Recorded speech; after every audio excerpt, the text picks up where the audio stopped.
Olá, minha gente, aqui é a live da Trattori, sua tradicional live de quinta-feira, 3h30 da tarde. Eu sou Maurício Bussabi, da Trattori, e daqui a pouco vai ter um convidado daqui também da Trattori. Mas, por enquanto, eu queria conversar um pouquinho com vocês sobre o que é a Trattori, afinal de contas, né, e o que é essa live. A gente, desde que começou o isolamento, a Trattori começou a trabalhar em home office, cada um na sua casa, e a gente percebeu que seria interessante a gente fazer conversas recorrentes. Então, a gente marcou sempre na quinta-feira, 3h30 da tarde, para a gente resolver questões gerais de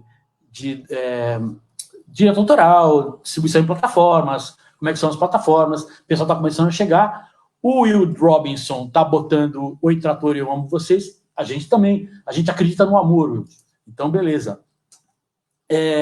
E hoje, então a gente começou assim, a gente começou fazendo lives toda quinta-feira, falando de assuntos gerais. Então a pessoa chegava e colocava a sua pergunta de maneira geral sobre qualquer assunto que tivesse a ver com distribuição de música, ou direito autoral, ou plataformas digitais, ou como se ganha dinheiro na música digital, assim. E aí a gente, com o tempo, foi vendo que era interessante dar uma fechada nos assuntos, porque os assuntos estavam muito amplos. Então a gente começou cada quinta-feira, a gente dedica a um assunto. Mas não quer dizer que vocês não podem fazer perguntas de outras coisas. A gente bate um papo rápido de 10, 15 minutos sobre o assunto tema, e depois a gente abre para perguntas gerais sobre qualquer coisa, sobre distribuição digital, etc, etc. O que é a Trattori? A Trattori é uma distribuidora, né? A gente distribui música. O que é distribuir música? A gente, há 18 anos atrás, quando a gente começou a trabalhar, em 2002, a Trattori era uma distribuidora física. A gente pegava os álbuns físicos, os CDs físicos dos artistas, levava nas lojas físicas, que por sua vez vendiam aqueles produtos, aquele plástico, e pegavam o dinheiro, a gente repassava o dinheiro para os artistas, menos uma comissão.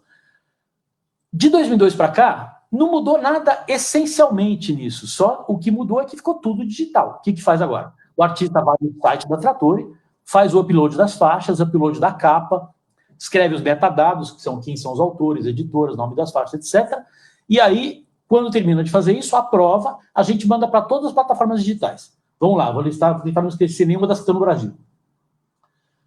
Spotify, Deezer, Amazon, Apple Music, iTunes, Tidal, Napster, Google Play, que está virando YouTube Music. Acho que todas estão no Brasil, eu já falei. Mas são essas. Fora essas, tem mais centenas de plataformas. Por exemplo, uma plataforma que opera só na Coreia, uma plataforma que opera só na China, outra que trabalha só com as bibliotecas americanas. É bem bacana essa. Tem uma outra... Por aí vai. O Shazam, a gente entrega para o Shazam. Apesar de não dar dinheiro, o Shazam, que é aquele aplicativo que reconhece a música, ele precisa ter a música original para poder reconhecer, né? Então, esse é um dos lugares que a gente entrega. Não para ganhar dinheiro, mas para poder reconhecer. Então, esse é o trabalho da Trattori. A gente faz isso há 18 anos. Começou com produto físico, foi virando digital, e hoje a gente tem mais ou menos 85% do faturamento da gente vem das plataformas de música, né? E o resto vem misturado, vem da física, etc, etc. Tem uma pergunta aqui que não tem a ver com o assunto de hoje, que é sobre SRC. Se você esperar meia horinha, a gente fala de assuntos gerais no final da live, pode ser?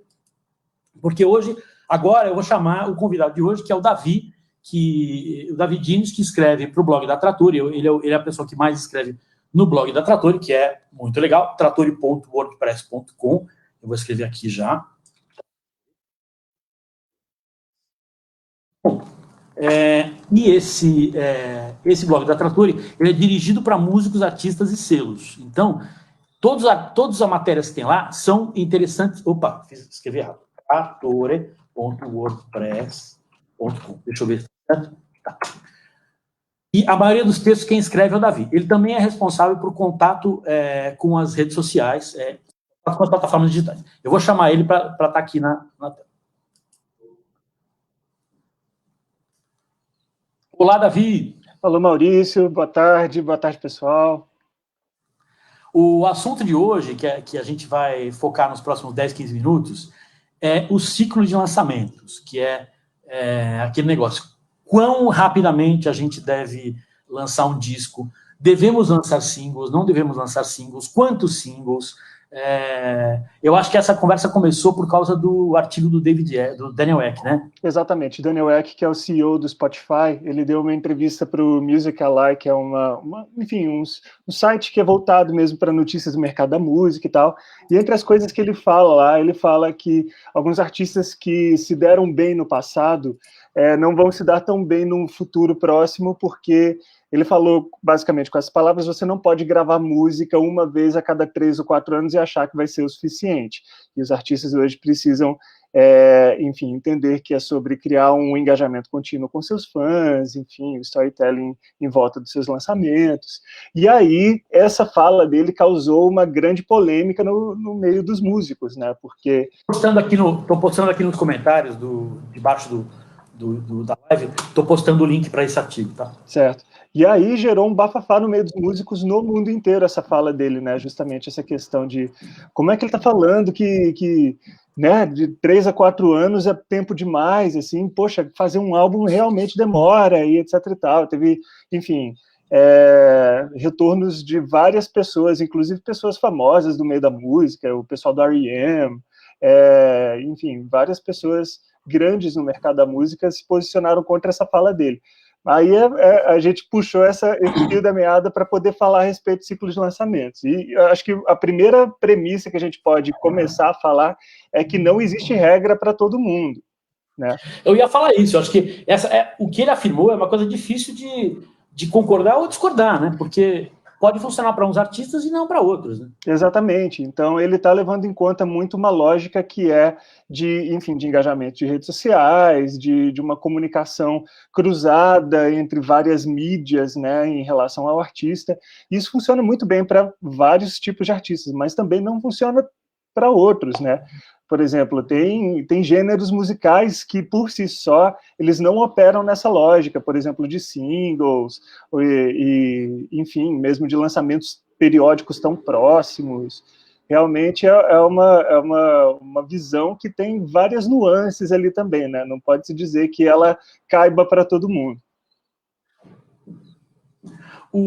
Então, essa é uma questão que muita gente vai ter. Gente, se vocês tiverem perguntas sobre isso, sobre singles versus álbuns, etc., essa é a hora de fazer, esse é o assunto de hoje, para esse momento.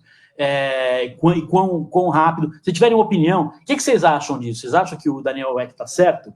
Que não é para ficar lançando singles com frequência, ou pode esperar 3 anos para lançar um disco a cada 3 anos, sei lá. Deixa eu te perguntar uma coisa. Por exemplo, a Anitta, ela se preocupa, evidentemente, muito mais com singles, né? A gente sabe que esse tipo de artista, ele é dirigido, a carreira é dirigida por singles, né? E não por álbuns, né? O que você acha disso? Como é que você acha? Quem que você acha que poderia se beneficiar desse tipo de estratégia? Eu acredito que artistas que trabalham num segmento mais pop e que têm um engajamento digital muito forte se beneficiam desse tipo de estratégia de mais singles e de lançamentos mais próximos um do outro. Porque aí você realmente tem uma coisa de um engajamento, de um contato contínuo, você tem a coisa da questão dos pitches para as playlists editoriais nas plataformas, né, que você vai ter material ali para poder circular mais rapidamente, e, enfim, e manter-se, continuar em evidência ali em todos esses lugares, com uma relevância bacana, enfim, eu acho que para artistas que têm esse tipo de viés, super funciona. E, enfim, eu acredito que é o caso principalmente dentro do segmento pop e dentro também de artistas que tenham essa presença digital muito forte, né? Que, enfim, que tenham ali essa característica de serem tiktokers ou youtubers e estarem sempre criando conteúdo, aí realmente é uma forma de você criar mais conteúdo, né? Constantemente. O Will Robinson está falando aqui, fazer single é bacana, mas se o álbum tiver um tema, é melhor álbum. Isso é uma verdade. Às vezes você tem, por exemplo, você está fazendo um trabalho que é, digamos, releitura de um certo compositor. Você está gravando coisas da obra do Luiz Gonzaga. Aí você vai fazer um álbum de Luiz Gonzaga. Faz sentido fazer um álbum. Às vezes, a sonoridade do álbum ela tem uma lógica toda que não tem a ver com single, mas também você pode lançar single e álbum também, né? Outro comentário, um bom exemplo é o Charlie Brown Jr., que lançava um álbum por ano. Mas hoje em dia, creio que os singles são mais acessíveis e mais rápidos de estourar do que um CD por si só. Olha, eu não sei se é o caso, se é verdade isso para todos os gêneros, como falou o Davi, mas para o pop é verdade. Tem uma questão até que enfim, inclusive a NME, né, New Musical Express, que é um veículo de comunicação lá na Inglaterra, eles falaram sobre esse comentário do Daniel Ek, eles falaram, olha, mas não é assim que vai surgir o próximo OK Computer, que é um dos clássicos do Radiohead. Então, realmente, é uma coisa que vai demandar um tempo ali para ser produzida e tudo mais, e está tudo certo também, né? Essa questão mesmo de por exemplo, dos singles serem mais acessíveis e serem mais rápidos e terem maior potencial de estourar, não necessariamente. Muitas vezes, a pessoa estoura quando lança um álbum, e justamente é a gravidade do álbum que vai dar relevância para aquilo que ela está lançando naquele momento. Você tem uma questão com singles que muitas vezes é mais difícil até você conseguir, por exemplo, pauta dentro da imprensa e alguns outros tipos de atenção. Em playlists oficiais. Exato, na verdade, essa métrica mesmo das playlists, ela funciona quando você tem um ciclo bacana de lançamentos, assim, constante, né? Então, algo que o Spotify e várias outras plataformas falam, é tipo assim, olha, é legal você sempre ter alguma coisa a lançar a cada trimestre. O próprio YouTube fala, olha, é legal você movimentar o seu canal, porque se você deixar de lançar algo nele em 2 meses, ele vai ser considerado obsoleto para o algoritmo. Então, você tem essas questões dos algoritmos mesmo e do método de trabalho dessas plataformas de streaming. Mas também o ecossistema da música é feito de outros entes ali, então precisa entender onde é que cabe melhor ali dentro da sua estratégia, né? Legal. Vamos falar, então, de uma questão que sempre aparece aqui, que é uma questão longa e complicada, que é o seguinte: o sujeito vai lançar um álbum que tem 14 faixas.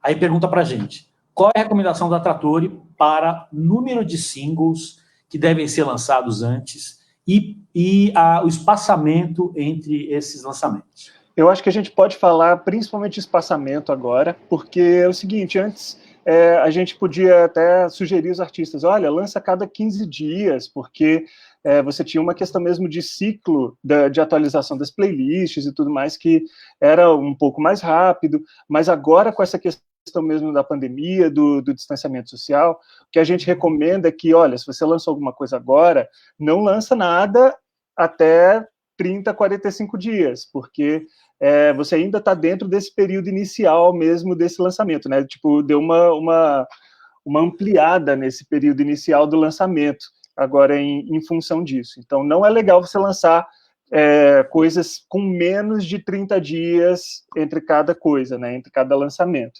Mas, em relação ao número de singles, eu acho que depende muito. Há casos, por exemplo, como Rosa Neon, que distribui com a gente, que antes de eles lançarem o álbum deles, eles lançaram todas as músicas, praticamente todas as músicas com single, exceto 2 que estavam só no álbum.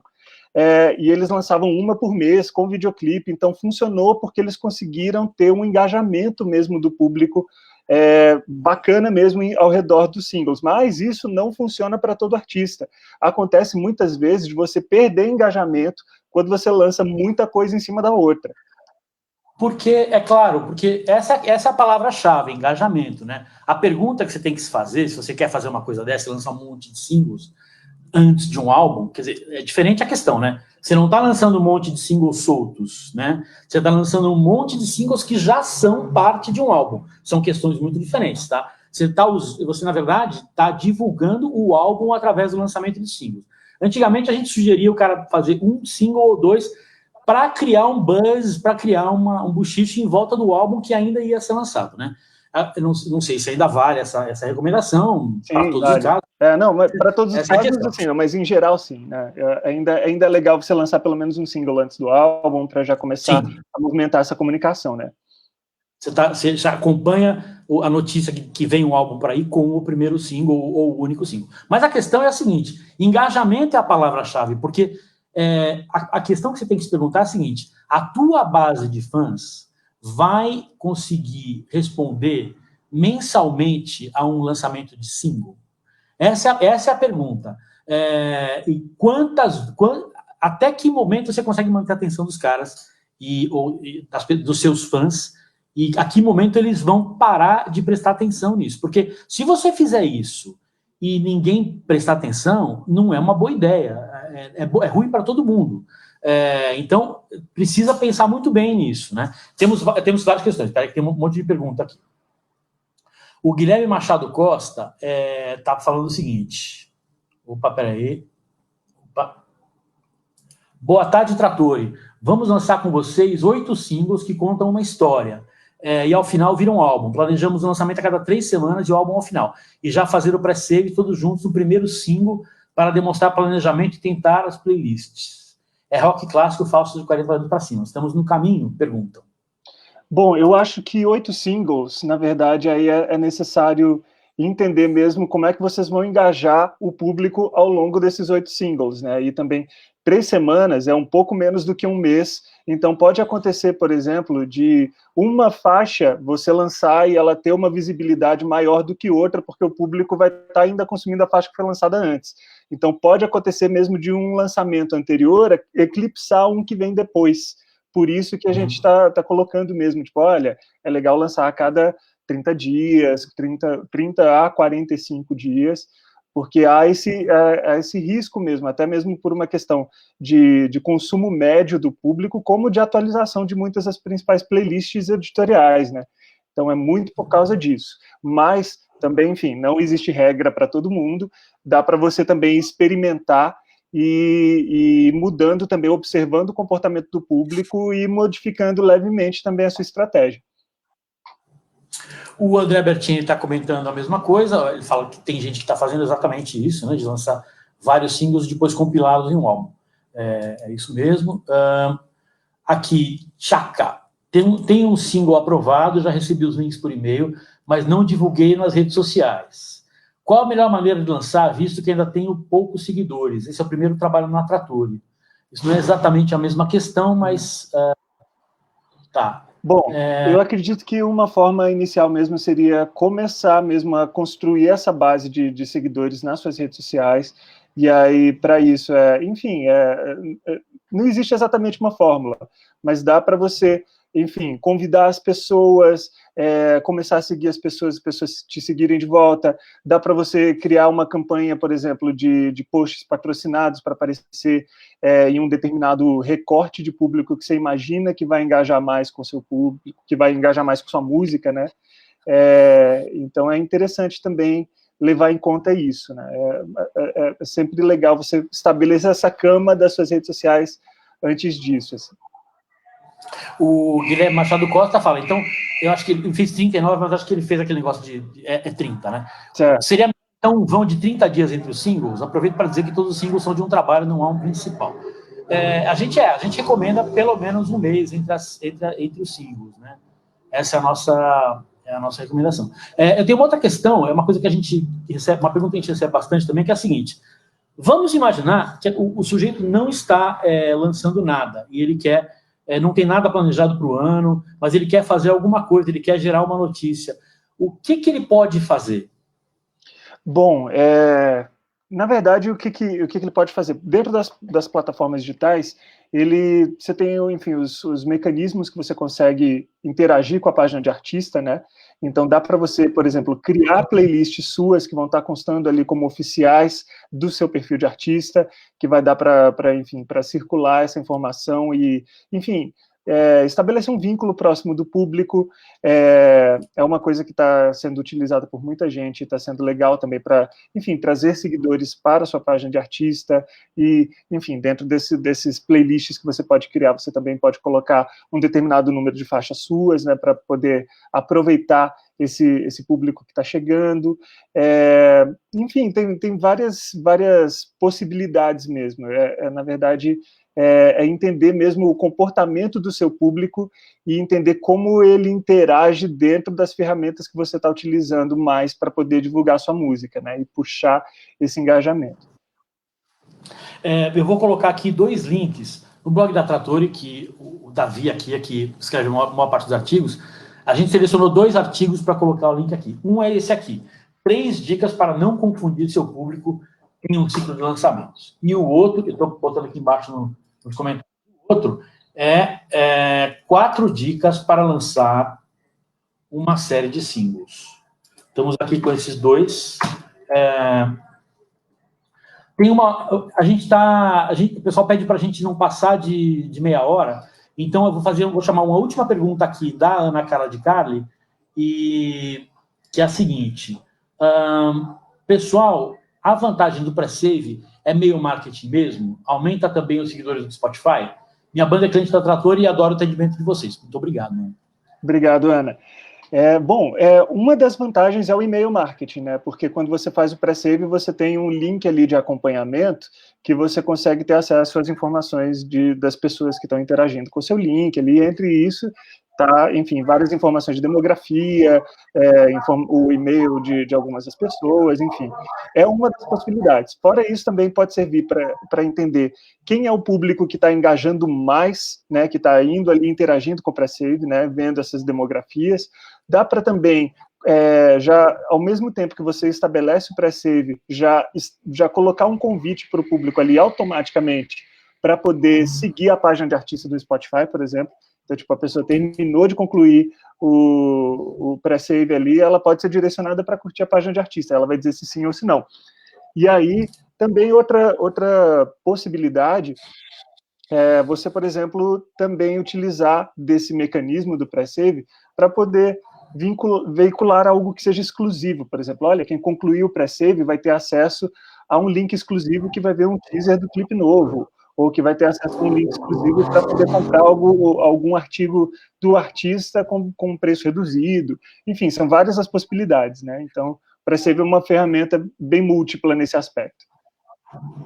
Bacana. Você quer fazer alguma última consideração para encerrar esse assunto? Tem 2 perguntas gerais que eu acho que vale a pena a gente cobrir aqui, mas eu queria encerrar esse assunto primeiro. Beleza. Eu acho que vale a pena reiterar mesmo que não existe uma lógica que sirva para todo mundo, né? Então, pode ter artistas... Os artistas precisam estar atentos principalmente a como o público deles se comporta diante da comunicação que eles estabelecem. Então... Não existe algo assim de que vá funcionar para todo mundo. Pode ser que vários singles funcionem para vários artistas, pode ser que poucos singles ou um single e depois o álbum funcione para o artista, pode ter artista que lançar o álbum direto já funcione mais do que isso tudo. Então, na verdade, é muito estar atento a como é essa comunicação com o público e como é essa reação, para entender o que é o próximo passo e entender o tempo que é ideal para isso também, o tempo de resposta do público e como que isso pode ser colocado da melhor maneira, né, para que beneficie o catálogo que você está colocando na rua e também não prejudique também, tipo, olha, lancei coisas muito rápidas e as pessoas não ouviram alguma parte do que foi lançado nesse processo, né. Beleza. Então, eu vou passar 2 perguntas. Uma eu acho legal você participar, eu vou responder essa do SRC sozinho aqui. Tá. O Biro está perguntando o seguinte: me explique melhor sobre SRC, por favor, tanto para beatmaker quanto para MC. Olha, vamos lá, essa pergunta é interessante, tem umas questões escondidas aí quando você fala de beatmaker. ISRC é o código do fonograma, daquela gravação, tá? Não tem a ver com composição. Então, se você tem o Chico Buarque cantando A Banda, em 1966, no disco original, no primeiro disco dele, é um ISRC. Se aquele fonograma for usado numa compilação, numa trilha de novela, por exemplo, é o mesmo ISRC ainda. Se uma outra pessoa gravar a banda, Nara Leão gravou a banda. Então, todos meus exemplos são exemplos de uma pessoa bem velha, né? A Nara Leão gravou a banda, o ISRC dela é diferente, porque é outro fonograma, é outra gravação. Então, não tem a ver com a composição. Cada ISRC é para uma gravação, e uma gravação tem um ISRC só. Quando você fala de beatmaker e MC, olha, o beatmaker e o MC vão gerar um fonograma, onde o MC está em cima do beat, né? E esse fonograma vai ser colocado, digamos, no Spotify. O fonograma, ou seja, a combinação de tudo, é um ISRC. Você não vai ter um ISRC para o MC, um ISRC para o beatmaker. Eu não sei se eu entendi a tua pergunta. Talvez ele esteja falando de divisão de valores da execução pública, né? Se é isso, aí você tem que ver como é que vocês vão dividir isso aí na hora de cadastrar. Na sua sociedade arrecadadora, que é onde se cadastra isso, Abramos, Socimpro, BC, Amar, Sbacen, são 7. assim, isso. Digam. Muito bem. Você cadastrando em alguma delas, você pode determinar na hora do cadastro como é que vai ser a divisão desse rendimento, tá? Então, você lá explica no seu cadastro online como é que vai ser a divisão de execução pública desse SRC, tá bom? É isso. Outra questão que eu vou passar para o Davi, essa aí, que é a seguinte...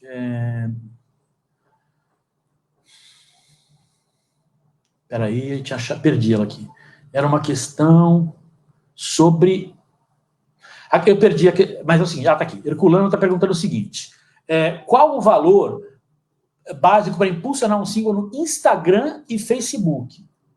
Dado que não há nas plataformas. Pois é, na verdade, valor básico para impulsionar. Eu acho que, na verdade, a principal coisa que você tem que observar nesse impulsionamento, Herculano, é para quem que você está, enfim, colocando essa divulgação, né? Se você está colocando essa divulgação para pessoas que já te seguem, ou se você está buscando um público a partir de uma demografia, e aí, dependendo do recorte que você fizer, você consegue atingir um número diferente de pessoas por diferentes valores. Então, é entender mesmo o que vale mais a pena dentro disso. O Facebook e o Instagram, nesse momento, eles estão com um valor de impulsionamento agora por dia, que ele é entre 5 e 6 reais, como mínimo, né? Mas também isso não significa que você colocar um monte de dinheiro que você vai chegar em um monte de gente também.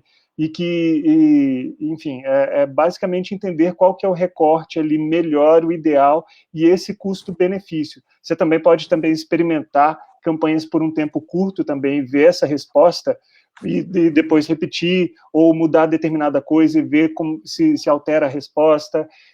Tem várias possibilidades mesmo, mas o que é interessante do Instagram e do Facebook é entender como esse processo, né, como algo que dá, como uma campanha que dá para você poder modificar e melhorar conforme o tempo também chegando em que você quer chegar.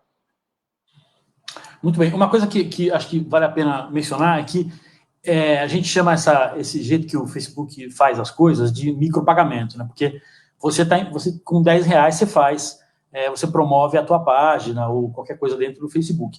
As plataformas ainda não chegaram nesse mecanismo, mas elas toda vez estão ensaiando. A Deezer tem uma coisa parecida, que você pode fazer investimentos baixos, mas não é tão baixo. Investimento baixo e promover o teu disco, teu álbum dentro da plataforma. O Spotify não tem isso no Brasil, pelo menos nos Estados Unidos eles estão ensaiando com uma coisa assim, mas eu acho que esse é o futuro, né, de você divulgar, nem no Facebook, é dentro da própria plataforma. Não acho que dá para chamar de jabá, porque é um treco que vai especificamente para quem gosta do teu gênero e tal. Então, eu acho o futuro para a promoção é esse, né? De toda maneira, é bom reiterar também que as playlists editoriais das plataformas, né, criadas pelas próprias plataformas, não existe nenhum tipo de pagamento que garante a sua presença ali. Aquilo ali é decisão exclusiva dos editores e que eles podem escolher como podem não escolher, levando em conta vários aspectos desse lançamento, mas realmente... Enfim, pagamentos realmente não estão envolvidos ali. Muito bem. Gente, eu vou agradecer, deu 4 horas, o pessoal das redes sociais dá bronca em mim se eu passar de meia hora, o pessoal que ninguém vê a live depois de mais de meia hora. Então, eu vou agradecer a todo mundo, e a Davi, especialmente, vão no trattori.wordpress.com para ver o conteúdo super bacana dirigido para artistas, que é principalmente de origem do Davi. Muito obrigado. Obrigado, Maurício. Valeu, pessoal. Até a próxima. Tchau, tchau.